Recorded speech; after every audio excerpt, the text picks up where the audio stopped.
Are you ready? Ladies and gentlemen, please welcome. Let's get ready to rumble!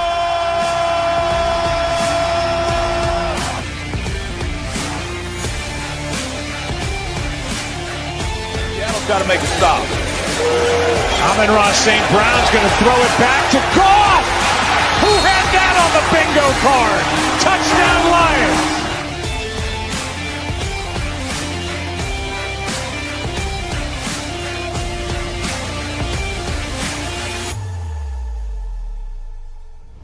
This is a Huddle Sports Network broadcast. You can find us on Roku TV, Amazon Fire TV, Facebook, and of course YouTube.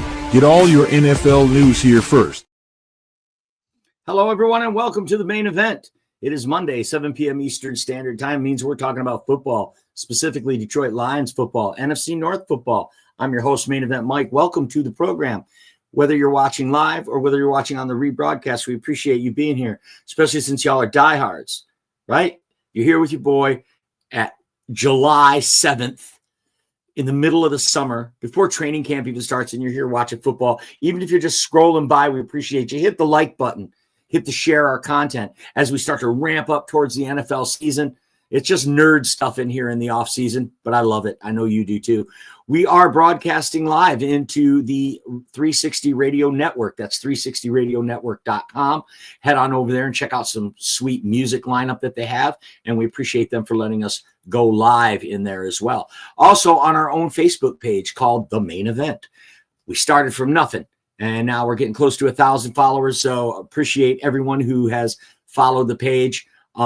Trying to get it built up in time for kickoff the first week of September. So it's The Main Event over on Facebook. We are broadcasting live there as well. Also, a big thanks to the Huddle Sports Network on Roku TV, and a big thanks to Kneecap Biting with Smoking Jeremy B for letting us go on his YouTube as well, and for Bill the Packer Fan letting us go into the Roku Network. Okay, enough of that.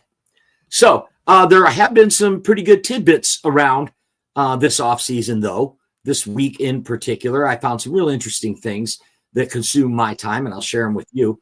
Over at the Sideline Report, a great guy over there named Brad Berriman put out a real nice article where he is commenting on a Bleacher Report from the Bleacher Report, who ranked all 32 teams who is their most promising young building block. That is the title. That is what they're going for, is who's a building block player for your franchise. For some, obviously, it's easy, right? Caleb Williams is a building block player for the Chicago Bears. Colston Loveland, obviously. Jordan Love, obviously. When you're talking about a building block player, though, it disqualifies Jared Goff, okay? Because he is too much of a veteran.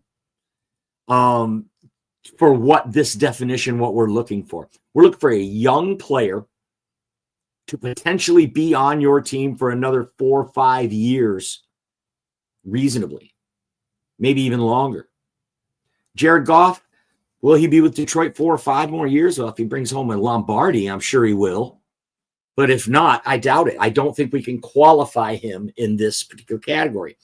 So who do you think? Who do you think they named for the Detroit Lions most promising building block player? Who could that be? It's young, somebody under contract, maybe. Penei Sewell, Amon-Ra St. Brown, Kirby Joseph. 3 young players, all under the age of 26, all under contract through 2027. Those players definitely fit the mold of a building block. They fit that definition. But Aiden Hutchinson, certainly a building piece, a foundational piece for this team. But he's still got 2 years left on his contract. We don't know what the future holds for him. Let's face it, those dumbass Cleveland Browns went and gave Myles Garrett more than $40 million a year. Boy, that everybody just went, ugh! All the GMs around the league went, no, Cleveland. They did the same thing with Deshaun Watson. Gave him a $286 million completely guaranteed contract. Fortunately, the owners all dug in. You can call it collusion, whatever you want. They dug in their heels and said, we're not going to let this be the standard. No. And then Cleveland goes and does it again on the other side of the ball, setting the bar so high, over $40 million. I mean, Myles Garrett was not shy about it. He wanted out until they said 40 plus a year. And then he said, okay. Yeah, I love Cleveland. Are you kidding? I love it. Well, yeah, you do. You just reset the market 3 years ahead of schedule for the defensive end position. That's going to make Aiden Hutchinson signing even harder. So we're not going to include Aiden Hutchinson in this discussion either as a building block. I really love the choice that they made over on Bleacher Report, and that choice was linebacker Jack Campbell as the most promising building block piece for the Detroit Lions. Campbell's 6'5", 247. He's only 24 years old. He's going into his third year, so we still have control of his contract. Led the team in tackles last year. Wore the green dot for more than 6 games when Alex Anzalone was hurt. And as we look to the future of this defense on this team, it is easy to see that Jack Campbell is the centerpiece of this defense, and has always has since he was drafted 18th overall. He's a Butkus Award winner. He was ranked 9th by PFF on off-the-ball coverage grade, 9th of all linebackers in the league. But again, only going into his third year, only getting better. And how he goes is going to be, I mean, let's face it, he held that defense together last year. They're pulling in guys off the street to play defense. Jack Campbell was holding it down. You don't run on the Detroit Lions, okay? For the last 2 years, you have not been able to run, and that's because of him. Good linebacker play. Derek Barnes re-signed. Now Alex Anzalone looking at a contract holdout, possibly. I can't even find a credible source that thinks that there is a problem with Alex Anzalone's contract. It's just podcasters and people on the internet throwing stuff out there. If you can find something concrete from a reputable source, please send it to me, that says Alex Anzalone's not going to show up for training camp. He skipped OTAs and made a couple of cryptic tweets. That's it. Guess what? He's a vet. He skipped voluntary OTAs before. Training camp doesn't start until July 26th. We'll see if he shows up. Mandatory minicamp has been waived this year by Dan Campbell because we play in the Hall of Fame game on July 31st. You don't want to wear his guys out. I think Dan Campbell's taking a more measured approach this year. That maybe all the chatter about all the injuries we had may have been a result of the way he pushes the players. Or at least maybe he's second-guessing himself on that. I don't know. I'm speculating. But it doesn't change it. That they've waived the mandatory minicamp. So we don't know if Alex Anzalone would have showed up had that not been done. Would he have? I can't find anything that says Alex Anzalone's unhappy with his contract. He skipped OTAs and made a couple of cryptic tweets. That's it. But could the way they feel about Jack Campbell have any bearing on what they do with Anzalone's contract? That's a real question. If they view, they've already signed Derek Barnes. They love him. They love Rodrigo, even though he's hurt until November. They got to like the linebackers they have in this room. We talked about this last week on this show. I won't get back into it. But it's an interesting thing that Jack Campbell, seen as one of the most promising young building blocks on this team, or the most promising, are they going to take a lot of lip from Anzalone in the twilight of his career? I'm definitely on the back 9 of his career. I don't think so. I think Anzalone loves Detroit. We love him here. He's a weak side linebacker. They're transitioning now to where Jack Campbell will be calling the defense with the green dot on his helmet. I can't see Anzalone wanting a ton more money. And how much is Alex Anzalone really worth? He's huge to this team. All the coaches say that. He's a leader in the locker room. I don't see Alex Anzalone going anywhere. I don't see a contract being an issue here. If you can find something to that effect, we can talk about it. But until then, the book is closed on Alex Anzalone. Back to Jack Campbell. Middle linebacker. and just great coverage skills coming out of college. It's what they loved about him. But in this defense so far, he's been playing downhill. Middle linebacker, exploiting the seams, stopping the run, closing the gaps. We really have yet to see what he can do playing off the ball. Ranked 9th by PFF in off-ball coverage, and that's barely even doing it. Now, we know that Alex Anzalone has great sideline-to-sideline speeds, great coverage skills. Same with Derek Barnes. What is his strength? Lateral quickness, sideline-to-sideline. Jack Campbell can do it all. He's not limited. The sky is the limit for this guy. We could be looking at a perennial all-pro in the making coming up right here in 2025 for the Detroit Lions. Let's take a look at the comments here. We got some people backstage. We're going to get them on here in a minute as well. Eric, welcome to the program. Ken Ballreich, welcome to the program. Hey, Ken. And Elise Memes, one of our favorites. Hi, Mike. Go Lions. Go Lions, Elise. Hope everyone had a great 4th of July weekend. I know I did. Celebrating the independence of this great country that we live in and this great sport that we have of football. I'm still all vested in, man. And in first week in July, and I am still all in on the NFL. They've built a 365-day year product that you, me, everyone just can't get enough of. A couple of other things that struck my interest this week is, we talked last week about viewership capture. If you didn't see the show last week, go back and watch it. It's a new way that the media is able to gauge how many people are actually watching the football game. And what this is doing is going to cause the viewership numbers to go up, which is going to cause the teams, NFL teams, to get a bigger piece of the pie on the TV revenue, which is billions, folks, with a B. That is billions in TV revenue.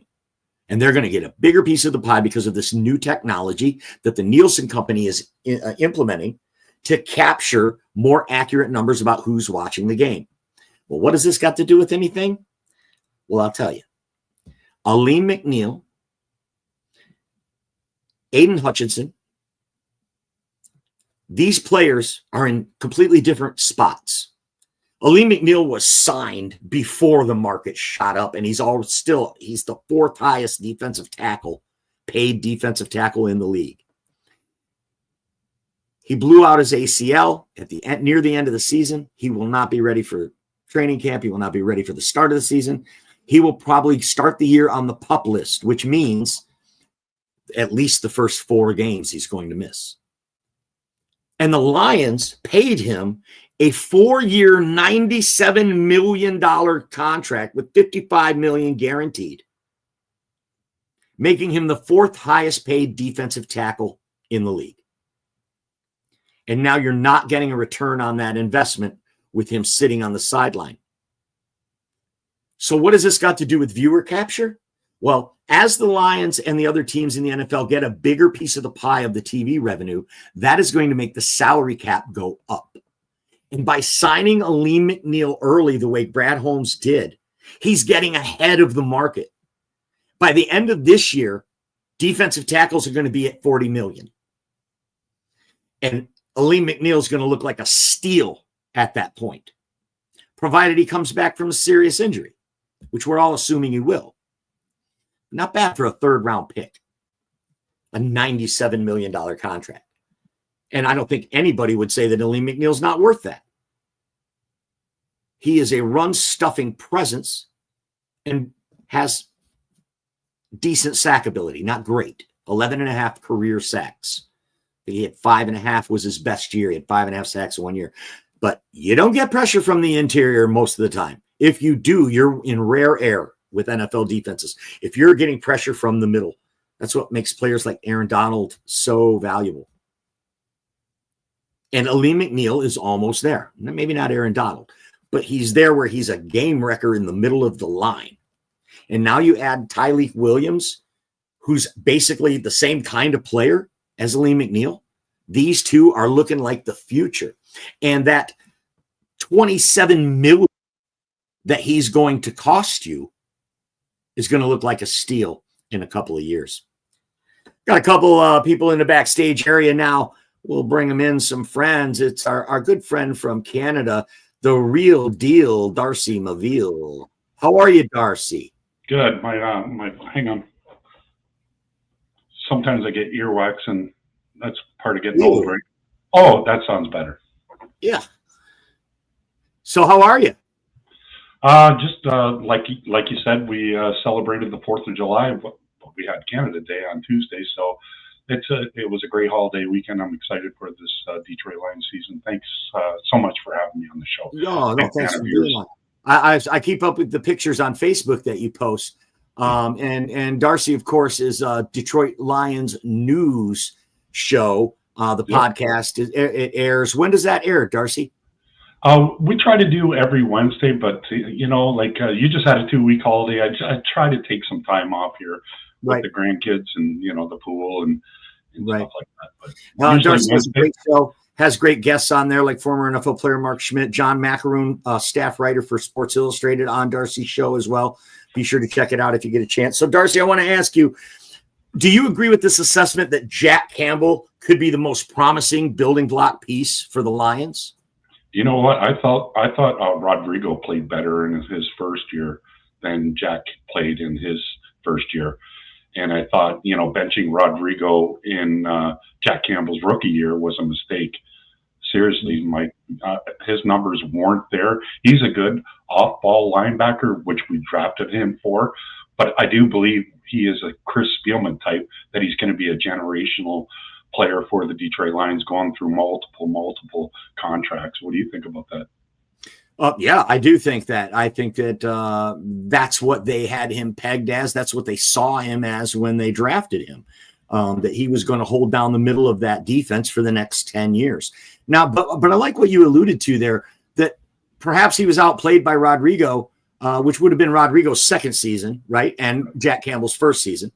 Right. And they benched Rodrigo, made him a backup linebacker, which he excelled in that role, and he excelled as a special teamer. But that was to give this guy that they drafted in the first round. Let's face it, Rodrigo's 6 foot tall and drafted in the 6th round. So there's nothing there that gives him any kind of gravitas to say, that's my position you're taking there. So Jack Campbell noted as listed as one of the best young building block pieces. I just wonder, do you? It sounds like you do agree with that. Then let's move on. Yeah. Aiden Hutchinson still has 2 years remaining on his contract, but he is due for an extension. Darcy, do you think the Lions get this done before training camp, or at least before the start of the season? I do believe so. He's going to definitely get comeback player of the year. How could you not? And he's going to be signing a $42 million contract that's going to just break the books for all the NFL, all the defensive ends out there. He's earned it. He's deserved of it. And these players don't ever want to get in their 5th year. They don't want to do it. The teams don't want to do it. They get disgruntled if they're going to do that. And he's another guy. He's a staple of this franchise. He's not going anywhere. He's a born Michigan-made man. They're not going to let him go anywhere. But, he could. And I said this in the chat. If he gets 22.5 sacks, man, don't you think, Mike, that he deserves to get the MVP? Well, 20 is the magic number. You're talking 22.5. Well, that's the record. Just 20. 20 is the – I mean, if you get to 20 sacks, that's it. You're in the MVP conversation. So, absolutely. Got another guest coming on the show now. He's the host of the NFL NFC Open Mic Night on the Huddle Sports Network on Roku TV. His name is Chad Datema. Welcome to the show, Chad. Hey, buddy. How you doing, man? Nice so good.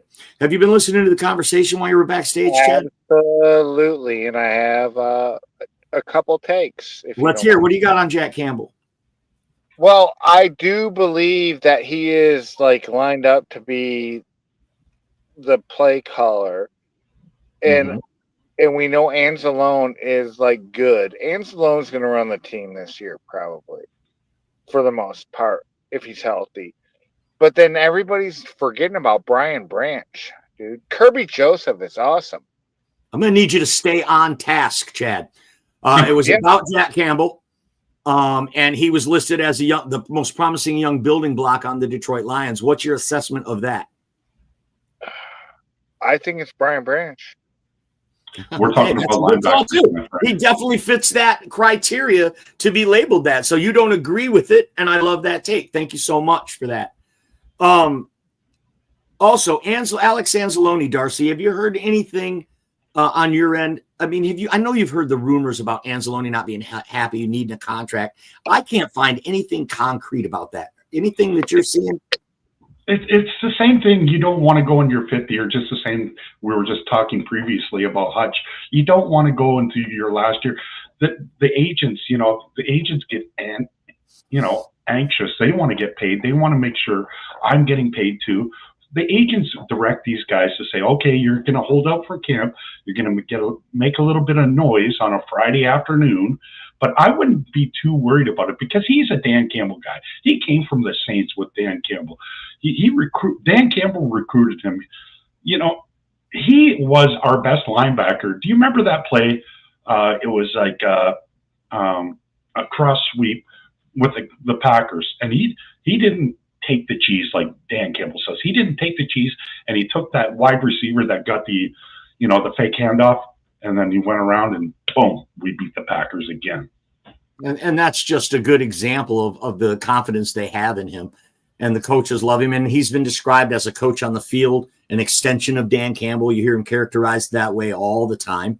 I think they definitely love Anzalone. I don't think there's any fire to all this smoke that we're hearing. I can't find a credible source. Doesn't sound like you can either. What do you think? They probably just extend them maybe a year or two with nothing on the back end on the second year? I think they give him 2 years for a reasonable number that's team friendly. That's what I think. So that's a third contract. Like Glover Quinn made his third contract. Stephen Tulloch made it. As long as you get to your third contract, and that's what he's trying to do. I can't blame him. He's trying to take care of his family. Absolutely. And he's already come out publicly and said he loves Detroit, doesn't want to go anywhere, but don't they all say that? But he has come out and said that, and he loves this team. The team loves him. I just don't see a situation where they part with him.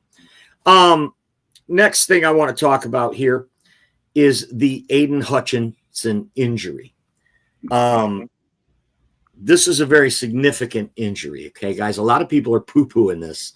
Like, well, he's going to go back to form, 7.5 sacks in 5 games. He's going to be Defensive Player of the Year. I think you just got done saying it. Could he have 22.5 sacks? This is a pretty significant injury, guys.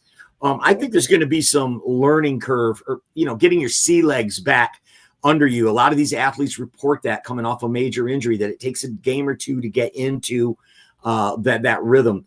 I don't see them. I don't see him really taking off until he's 2, 3, 4 games into the season. Then maybe he gets back to form. But the question is, do you sign him to a new contract? We still have 2 years left. We control it. We've picked up his 5th year option. Everybody knew that was coming. Like you said, Darcy, they don't want to get to their 5th year. And John Jansen was on Detroit radio, I think it was yesterday, and said that another Michigan man, born in Michigan, went to the University of Michigan, just like Aiden Hutchinson. And John Jansen said that his entire career, he always signed the new deal ahead of time. He never let himself get to free agency, and he kind of regretted that because he didn't really know what could have been.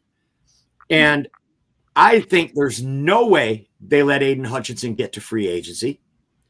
But when do you sign him? Because now Myles Garrett has set the bench so high, like we talked about. How do you sign Aiden Hutchinson for less than $40 million a year? Darcy, you got any idea? Well, you have to sign him because basically Myles Garrett set the benchmark, right? So guess what's going to happen? Inflation. Guess what's going to happen? They're always going to go higher and higher. You know what? If I sign up for a rookie in the NFL and I make it through my 4.5 years, I'm going to get $45 million. I got the experience. Look at me. I'm just a beast, right? So the next player is going to get it. That's how it works in the NFL. These salaries have to go up by 10%. Exactly right. And that goes back to what we were saying about Ali McNeil. He only counts 6.1 million against the cap this year. But then as it starts to move on, 25, it's 28.9 million. 26, it's 27.7 million. And in 2027, Ali McNeil will be 29.2 million against the cap. However, Let's hope he's by healthy, bro. 2028, the salary cap will be raised so much, and the market value for that position will rise so much that 29 million is going to look like a steal in a couple of years. Mark my words. I think it's going to be the same thing with Aiden Hutchinson. They need to get this deal done sooner than Micah Parsons. We need to get our deal done before Micah Parsons gets his deal done, or that's just going to drive our price up. And I do expect that to happen. Chad, do you think Aiden Hutchinson gets signed before Micah Parsons? Well, before I answer that, do you think the Lions are going to go all in? And they got the it's my show. I ask the questions. Anyway, Aiden's injury is not anything to sniff at. He's still 2 years left on his contract.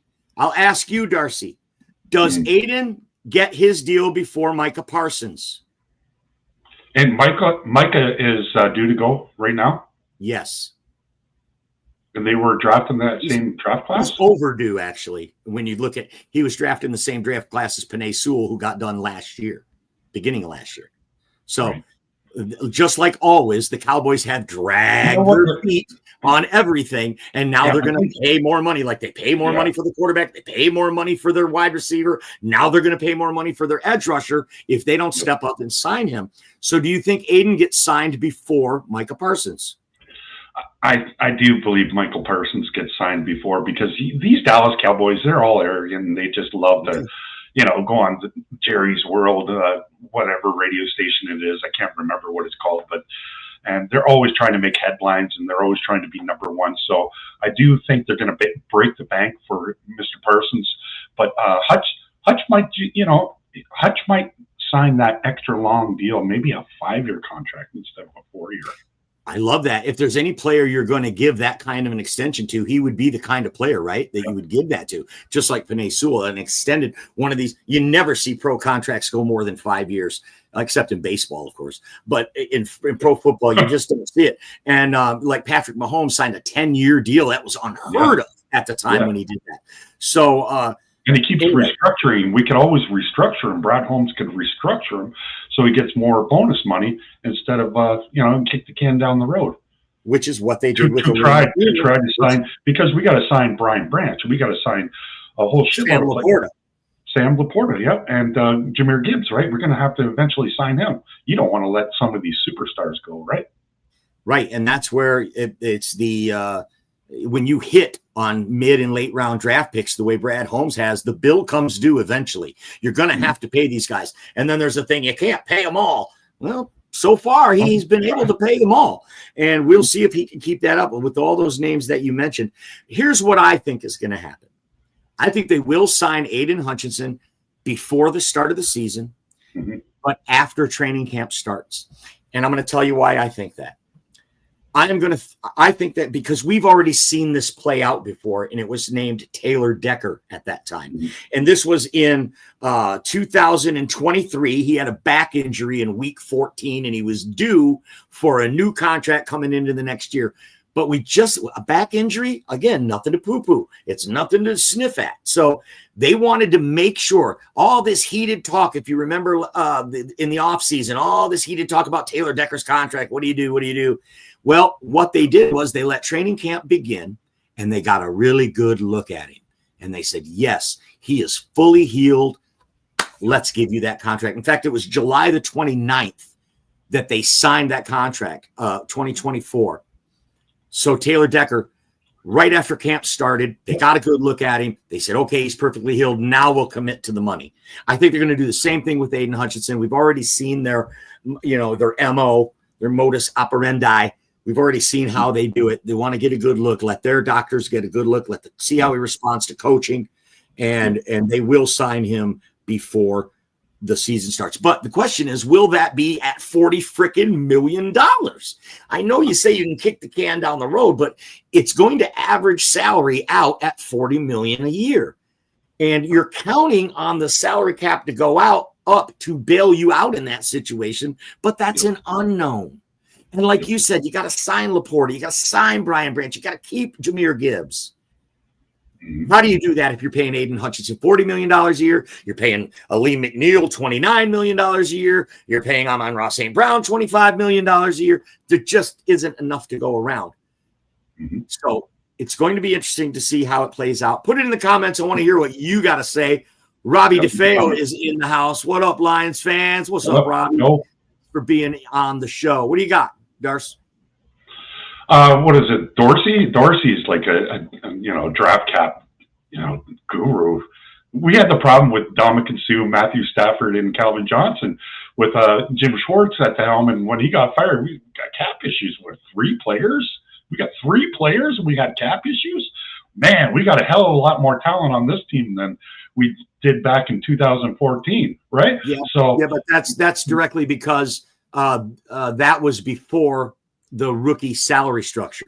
Yeah. So having control of the rookie's contract and all of that, Matt Stafford was getting mega millions 4 or 5 years in. So, and it wasn't fair because we were always picking in the top, 5 or top 7 for many years, right? So we could never get ahead because we're always paying. We had a superstar, but we couldn't fill out the rest of the team. It's no doubt that has been the biggest single, right? Yeah, that has been the biggest single change to the game, really, is the rookie contract structure and the way these teams are able to drop in a rookie quarterback for dirt cheap and spend money around the rest of the team. And then we see the Rams abandon that model, said F them picks, and dropped in a veteran quarterback and won a Super Bowl. So we know which way Brad Holmes is doing it. What else you got? Here, I'm going to connect. Cheers. Cheers. So I know you're doing a football camp, right? Legends football camp up in Clare, Michigan. What are the dates on that? Tell us everything you can tell us about that. So Schmitty and I, we met through the chat, through Greg Rice and through you and Russell. We became friends, and he took me to a Bills game, and we went and visited him, and we've become really good friends, and I've given you tickets, and I've given Mark tickets, and we've become really good friends. So he knows I'm a diehard podcaster, and we've had him on multiple shows with your show and my show, and so he reached out to me and says, he's a receiver, first of all, and he's a deep. All receivers in the NFL. Touch you off right there, right? For anybody watching. Darcy is rambling on and on about Mark Schmidt, who's a former Detroit Lion wide receiver, who is also. And they're all divas, right? So I'm Legends football camp. Go ahead. Sorry. So I usually have to drive these divas, right? So we're going to be going to Clare, Michigan on Sunday. I'm looking forward to it. Lomas Brown is going to be there, the color voice for the Detroit Lions. We also got Corey Schlesinger. There's 8. Wow. Scott Conover, Mark Schmidt, Jeff Chadwick played in the league for 11 years. I'm glad to be a part of it, and I'm hoping you can be a part of it too. I know you live near the Flint area. I don't know how far Flint and Clare are, but or if you want to jump on one of those shows and host it, I'd sure be honored, but we're going to set up that I might be able to do. I won't be able to go out of town though to Clare for it, but next year, man, I would love to be a part of it. Any way that I can help, because anything that's helping kids and furthering football, I'm all about it. And I do have some very good friends in Clare, Darcy, and I've already warned them that you're coming. One of my friends' son is already enrolled at the camp. Oh, really? Yep, and she's the best bartender in the state. So I got you all set up for after camp breaks, and you head over and get some good chicken at the Evening Post in Clare. And I got you all set up with some cold ones for you and Schmitty and all that. So I'll fill you in. I'll fill you in on that later. I'm already pulling some strings for you, buddy. But it's Legends Football Camp. If you're anywhere near Clare, Michigan, what are the dates? I do believe it's 14th, 15th, and 16th. That's next Tuesday, Wednesday, and Thursday. Jeff It's you sign up, they give you a free T-shirt. You get to hang out with Lomas Brown. You get to hang out with legends. I'm just a volunteer. I'm going to be just helping out. I'm going to probably give you your shirt and stuff like that. So you'll see me at the front end, and at the back end, I'll be taking photos. And then hopefully Mike's going to jump on. We're going to ask these questions about, 30 years ago when we were, awesome in the NFL. What was the Central? Yeah. With the Buccaneers. With the Buccaneers, the creamsicles. So, but very excited.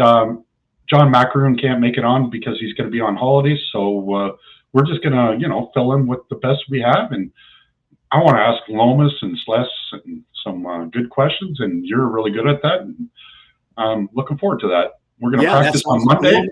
Lomas Brown, one of my all-time favorite Detroit Lions. I actually led a drive a few years ago to get Lomas into the Pro Football Hall of Fame. Started a petition.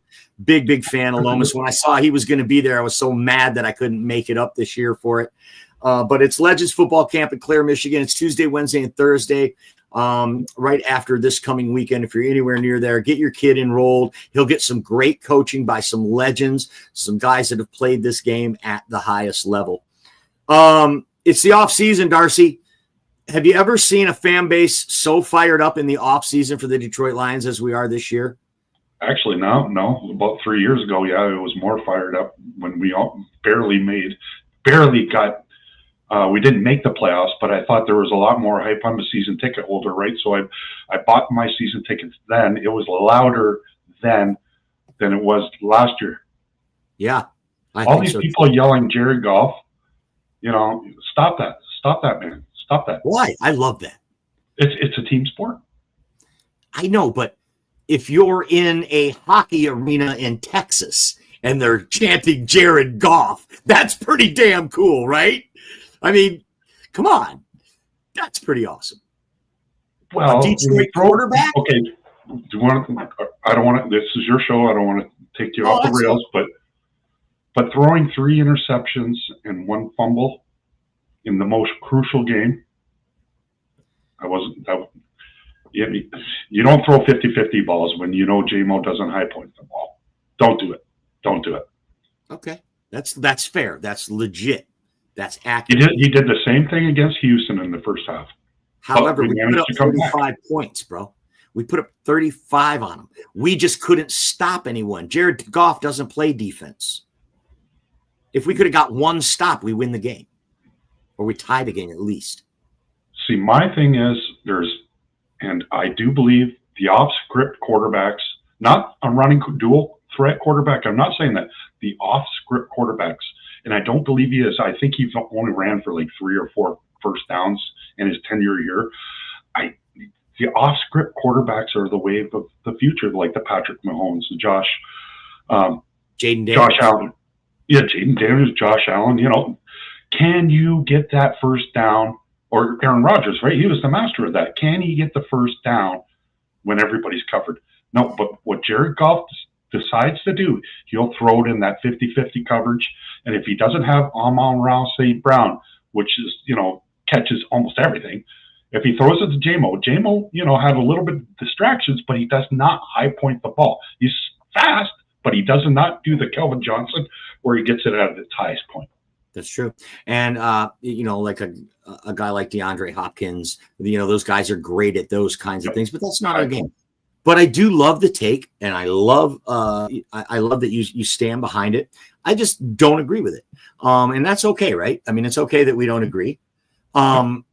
Because, and I'll tell you why I don't agree. And I love that you prefaced it with not running quarterbacks, but off-script quarterbacks. Yes. That way you don't get to lump in the failures of Michael Vick. You don't get to lump in the failure of Randall Cunningham.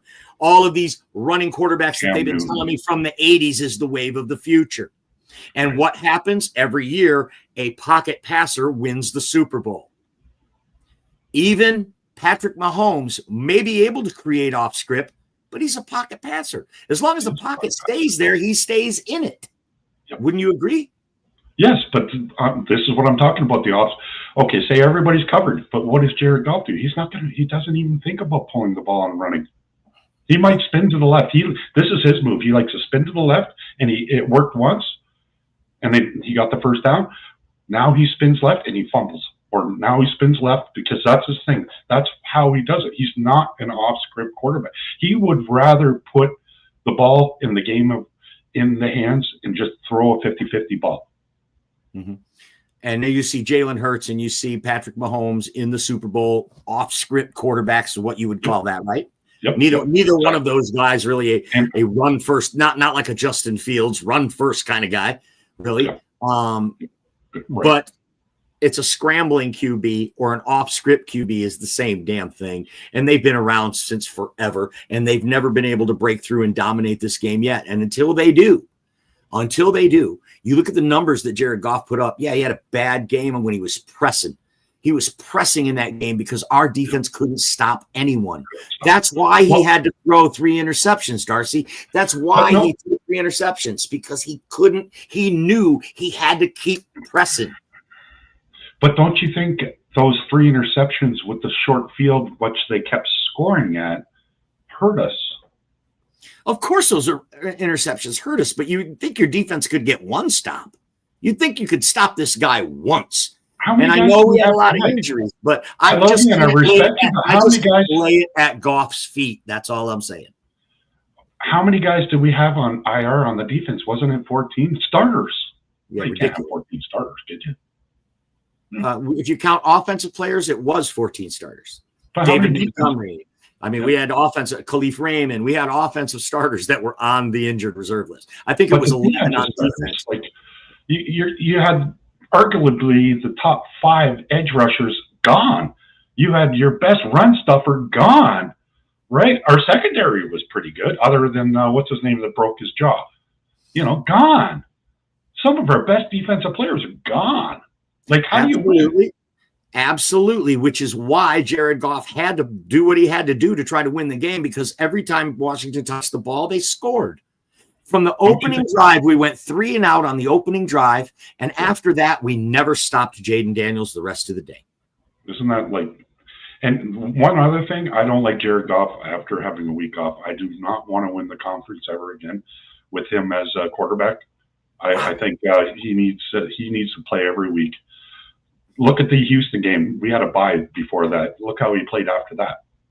You mean the Houston game where he threw 5 interceptions? Yes. So him having a week off, I know he has a cute girlfriend or wife now, and soon to be, just like Joe. Congratulations, Joe. Chap.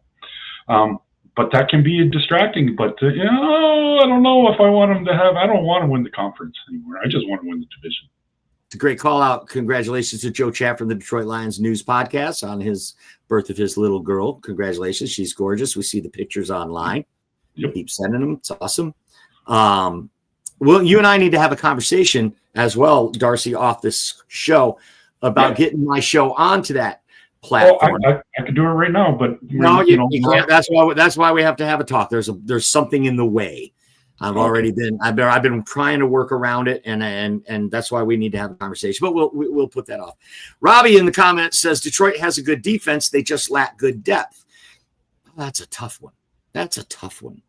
I think some of our depth players are outstanding. They were hurt too. Rodrigo hurt. Yep.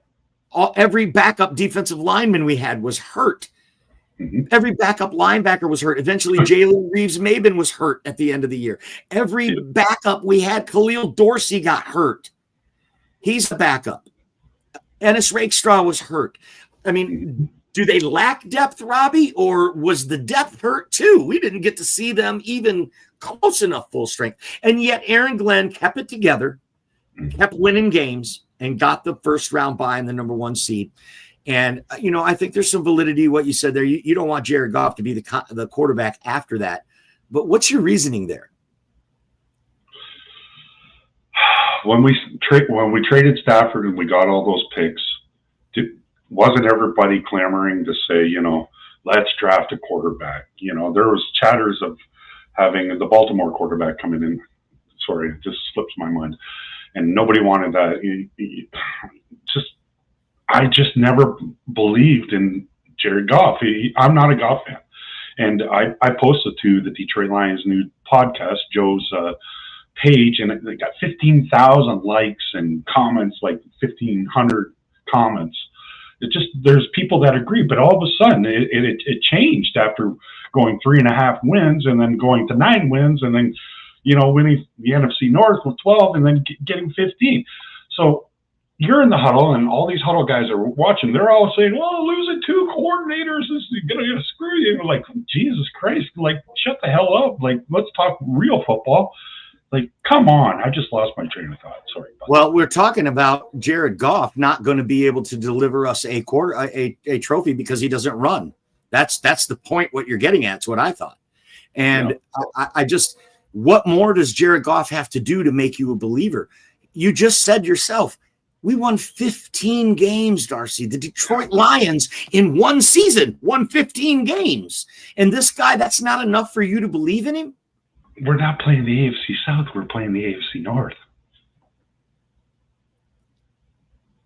This year. That's good. This year. We played the AFC South last year. And you think that is, and we also won every road game and swept the division, which is said to be the hardest division in the league.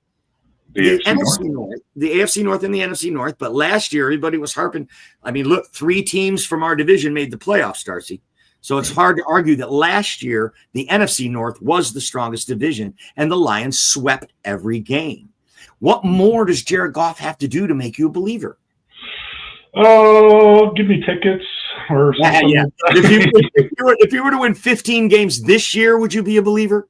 We're not going to. I got them winning 12 at max 11.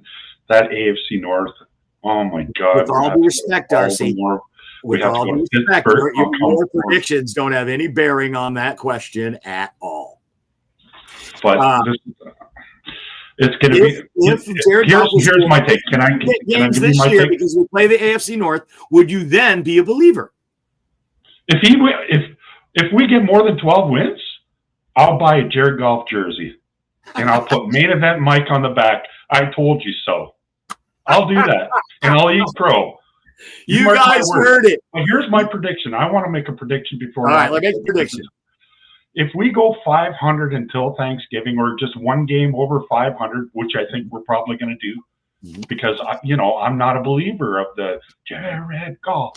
I'm not a believer of that. If we do go over 500, a couple games over 500, I'm going to eat crow, and I'm going to buy a Jared Goff jersey by Thanksgiving, and I'll even give you a ticket. What ticket do you want? Who do you want to take? You want to take your wife, your grandson? Any ticket that you have available, I will take it, and I will never ever be. If we network together and we make we get 4,000 views, and we would network together, I have no problem.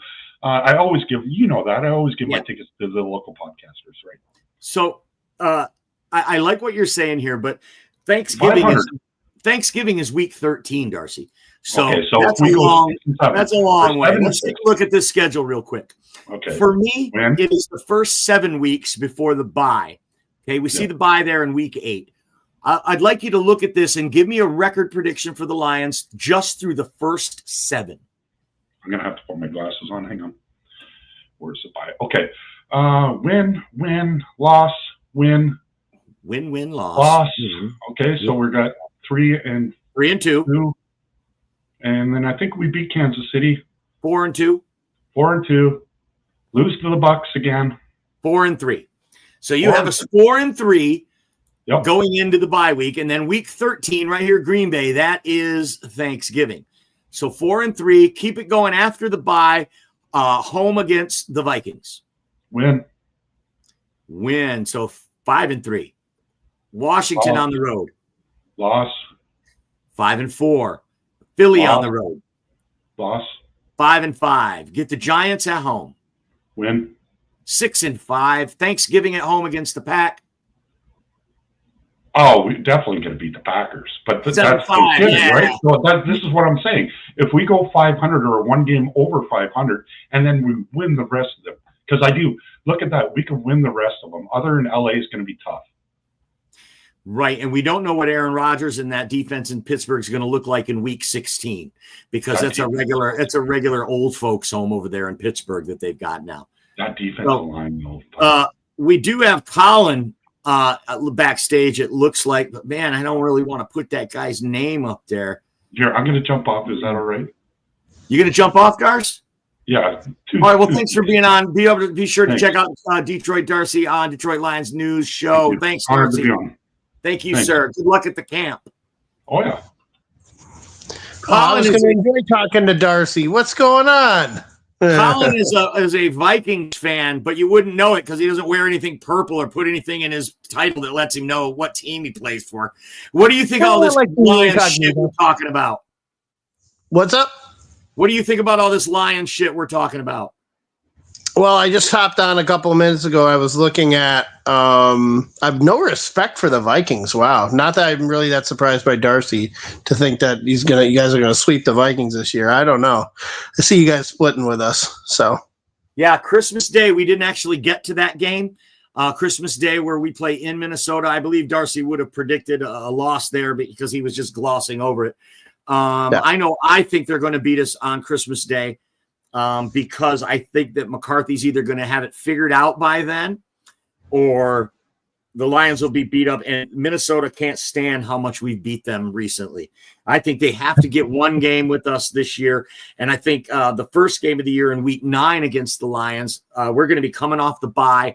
We're going to be at home, and we're going to just be too much for Minnesota in Week 9, and they are going to be desperate to beat us in Christmas Day, excuse me. Yeah. Week 17. I think, again, the way that the Vikings built their team by going and getting offensive linemen, by getting Jordan Mason, by re-signing Oliver, I think a lot of their offense is predicated on making things easier for J.J. McCarthy, at least initially, to try and alleviate any kind of big mistakes and just start to create his confidence level up. I mean, if you look at the beginning of the Vikings schedule, I see maybe one loss. I mean, we play the two road AFC North games are Cleveland and Pittsburgh, and they're both overseas. So it's not really a road game. I mean, it's a road game, but it's not in Pittsburgh and it's not in Cleveland. The testers are going to be the two home games against Baltimore and Cincinnati. I think catching Cincinnati early in the season is the best time to catch them because historically they've been terrible the first month or two of the season, hence why they didn't make the playoffs last year. So I think we're catching them at a good time. In Baltimore, I mean, that's you're seeing where your team's mettle is at that point. You got to see, sometimes you just got to beat those good teams. So, and I will say, Colin, you are not alone. Every single Vikings fan I've talked to this offseason, she's going at least 4-1 in the first 5 games. Literally. Yeah. Every single Viking fan has you going at least 4-1. Some even have you going 5-0 in the first 5 games. Do you really think that's realistic with a rookie quarterback? I mean, I know he's not a rookie, but he's a first-year starter. Don't you think that's a little? And my other question to you is, who's the backup quarterback behind McCarthy? Don't get me started on that one. It's Sam Howell, but it's Sam Howell. Frickin' Howell. Is your backup? I'm aware. I feel like at some point you may see them make some kind of move to get another veteran quarterback in there. I feel like Howell is kind of a toy that Kevin O'Connell wants to kind of try and refurbish. Mm-hmm. I don't necessarily think he's for sure going to be the backup quarterback. If you look in Cleveland's camp right now, one of those guys could be available. I don't know which one, but I feel like there's at least 2 quarterbacks on that team that aren't rookies that could be had or could be cut. Like, I don't think they'll cut Flacco, but if he were to be cut, the Vikings would be knocking on his door right away. I think part of the reason why they maybe didn't go after Flacco was because of the money initially, and I think if you get him in a deal, I'd be way more confident if we had Joe Flacco as the backup quarterback than Sam Howell. I'll say that right now. God, I hate that take.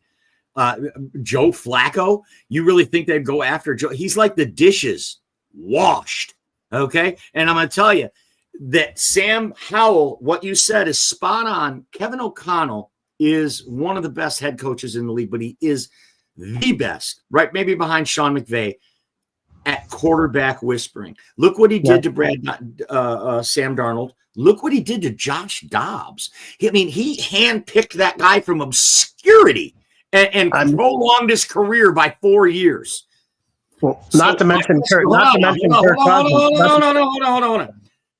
So you don't have that veteran there, so that when the kid stumbles, because he will stumble, when he stumbles, you can't bench him and send the grizzled veteran in to show him how it's done. You've got Sam Howell. And even the great Peyton Manning only won 6 ball games in his rookie season. Okay. This team that McCarthy has around him sets him up better probably than any first-year quarterback I've ever seen. He's stepping right in. Maybe Steve Young had a better situation, but he had already played pro ball in the USFL. But McCarthy is in a great spot. I'm a huge Michigan fan. I love the kid, but it's just not proven. He missed his whole first year with injury. He's already behind the reps. When you talk about exploiting the fact that he's on a rookie contract, you've already lost 1 year. If you go chase Joe Flacco and put him on this team, you're only cutting out another year of that luxury that you have on that rookie contract. So your plan is, and this isn't my opinion, it's based on what the team has done. Their plan is to throw the kid in, and if he stays healthy, he's going to be there for the whole time. They could have picked up anyone along the way. Aaron Rodgers, some Vikings fans were clamoring for Aaron. Aaron himself wanted to go to Minnesota more than Pittsburgh, but they didn't want him because the plan is to put this kid in. We've already lost 1 year of eligibility on his rookie contract. We're stunting his growth by not getting him on the field. And Sam Howell is only there for one reason. If the kid gets hurt, at least Sam Howell is super tough, has lots of moxie, can take a big hit, and isn't afraid to stick his nose in anywhere. So that's why Sam Howell's the backup. Do they still have Mullins? No. He was a good They backup. don't. I think it's Brett Rippon is the third stringer. That's right. Brett Rippon. Good call. I mean, here's my thing. By bringing in Flacco, I don't think there's any kind of proof that he's going to contend for the starting job. I mean, it's McCarthy's job.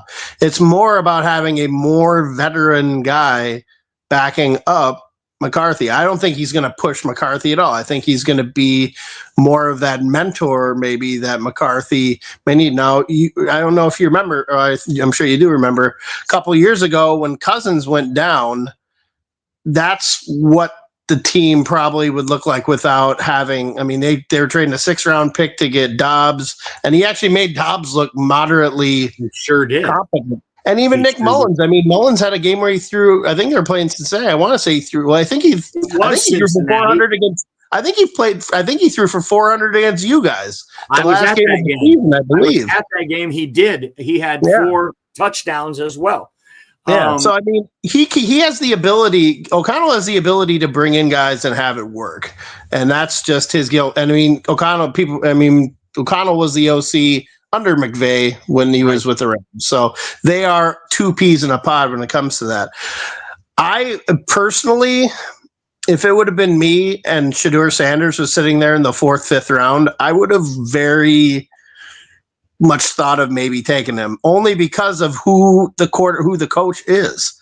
I think there wouldn't be a controversy, but here's my thing. You could develop Shedeur at the same time with zero pressure to put him in the game, but you'd have a young, active, cheap quarterback as a backup.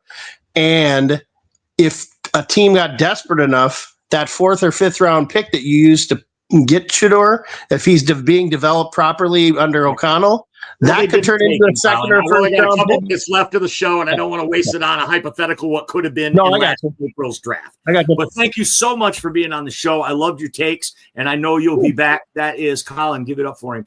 Thank you, everyone, for watching today. If you're watching live or if you're watching on the rebroadcast, we appreciate you very, very much. Be sure to head over to our Facebook. It's called The Main Event, and follow the page. That is how you can make a difference. Hit the like emoji on your way out the door, or the heart, or the puke emoji, some sort of emoji. Just click something, would you? And also, thanks to the people at the 360radionetwork.com. You can hear my band if you go to 360radionetwork.com and type in the 99. You can hear my music. You might dig it if you like rock and roll. Thanks to Roku, the Huddle Sports Network. Thanks to our buddy Chad Dademan. Don't forget Wednesdays, NFC North open mic on the Huddle Sports Network. And we are going to say goodbye to you. God bless each and every one of you. I'll see you next week. Yeah, yo, it's game time, ain't no messing around. Huddle Sports Network, the best in town. From NFL rumors to the latest trends, we got all your sports, just tune in, my friends. Catch us on Roku, Fire Stick, take your pick. Facebook, YouTube, where the action's slick. Daily shows.